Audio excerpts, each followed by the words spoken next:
जैसा कि government of Pakistan, health ministry and WHO ने एडवाइस किया है कि बायोमेट्रिक अटेंडेंस मशीन्स को सस्पेंड कर दिया जाए, उनका यूजेज करना कोरोना वायरस फैलने का ख़दशात हैं, क्योंकि एक ही सरफेस के ऊपर लोग हाथ टच करें। तो हमने रिटेलिजेंस के अंदर एक बड़ा ही हमारा अच्छा यूनिक सोल्यूशन है। हमने मोबाइल स्मार्टफोन की टेक्नोलॉजी को यूज़ करते हुए एक सोल्यूशन मुतारफ़ करवाया है जो कोविड-19 प्रोटेक्टेड है और उस पर कॉन्टेक्टलेस है। मेरा नाम मलिक शुएब है। I am the CEO of रिटेलिजेंस।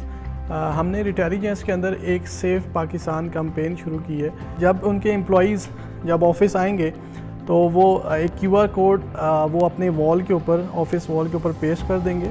जो QR कोड उस वॉल की लोकेशन के साथ टैग्ड होगा, वो कहीं और से स्कैन नहीं हो सकता। ये इसमें बड़ी ज़बरदस्त एक फ़ीचर है।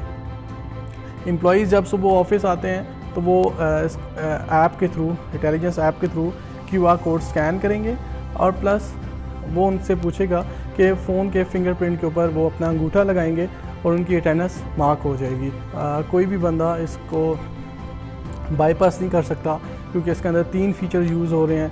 पहला बायोमेट्रिक यूज़ हो रहा है, QR कोड स्कैनिंग यूज़ हो रहा है और GPS लोकेशन यूज़ हो रहा है।